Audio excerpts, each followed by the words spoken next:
escalating tensions between the US and Ukraine over a proposed minerals deal have ignited a firestorm of controversy, with accusations of colonial-type bullying and a potential redrawing of the Ukrainian landscape. The heart of the conflict lies in the US administration's demands, described by a senior Kyiv economist as a blatant power grab echoing colonial exploitation.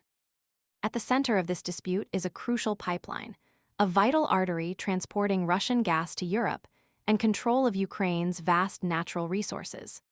The Trump administration, according to reports, has issued a series of increasingly aggressive demands, insisting Kyiv hand over significant portions of its mineral wealth as payback for weapons provided by the previous Biden administration. This isn't a simple negotiation. It's a high-stakes power play with potentially devastating consequences for Ukraine's sovereignty and economic future. The latest U.S. draft proposal, far exceeding the already ambitious February proposal of $500 billion worth of rare earth metals, oil, and gas, paints a picture of unyielding U.S. ambition.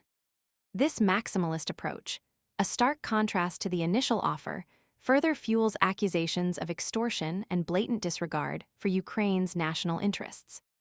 The pipeline itself, stretching 750 miles, 200 km, from Sudzha, Russia, to Uzhhorod, Ukraine, on the border with the EU and Slovakia, is a legacy of the Soviet era. This critical piece of infrastructure, a major conduit for energy resources, became a focal point of conflict after Ukraine's January 1st termination of its 5-year gas transit contract with Gazprom, cutting off a major revenue stream for both nations.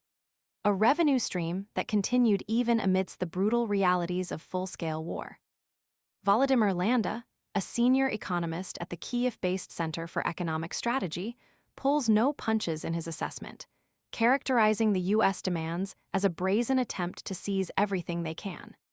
He anticipates that Kyiv will firmly reject these bullying tactics, echoing a widespread sentiment among Ukrainians wary of neocolonial exploitation. The accusations are severe, painting a picture of the U.S. leveraging its military aid as leverage for resource extraction, a transaction far removed from genuine partnership or mutual respect. Adding further complexity to the situation are the controversial remarks made by U.S. Special Envoy to Ukraine, Keith Kellogg, regarding a potential partition of Ukraine. His comments, suggesting a post-conflict division reminiscent of post-World War II Berlin, sparked immediate outrage and prompted swift clarification. Kellogg clarified his statement on X, formerly Twitter, emphasizing his remarks referenced a post-ceasefire resiliency force to bolster Ukraine's sovereignty. However, his initial comments, suggesting the possibility of Russian troops remaining in occupied territories alongside British and French forces stationed in Kyiv, raised disturbing parallels to the historical injustices of imposed divisions.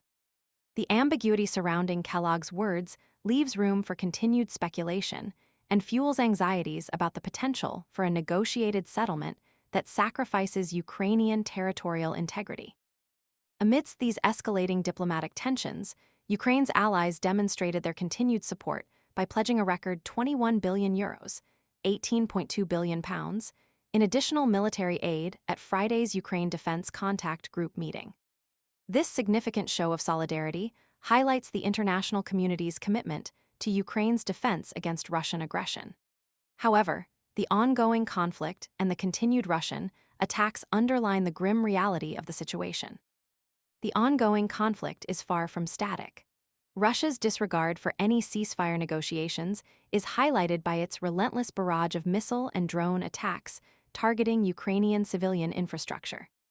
Ukrainian officials report that since the March 11th U.S. ceasefire proposal, Russia has unleashed 70 missiles and 2,200 drones, wreaking havoc on civilian targets and infrastructure. This relentless assault underscores the challenges faced by Ukraine in navigating both the diplomatic and military fronts. The recent attack on Kyiv, resulting in the destruction of 3 warehouses and leaving 2 injured, serves as a stark reminder of the human cost of the ongoing conflict. The death of Captain Pavlo Ivanov, a 26-year-old pilot killed during an F-16 combat mission, is a poignant example of the sacrifices being made by Ukraine's brave defenders. President Zelensky's tribute to Ivanov highlights the heroic efforts of Ukraine's small air force, which bravely defends the nation against relentless Russian attacks, providing crucial support to ground operations. The situation remains deeply fraught, a complex interplay of geopolitical maneuvering, resource control, and the brutal realities of a protracted war. The accusations of colonial-type bullying, the potential for territorial division, and the relentless military attacks paint a picture of a conflict far from resolution, leaving the future of Ukraine hanging precariously in the balance. The international community's continued support is crucial, but the path to peace remains uncertain and fraught with peril.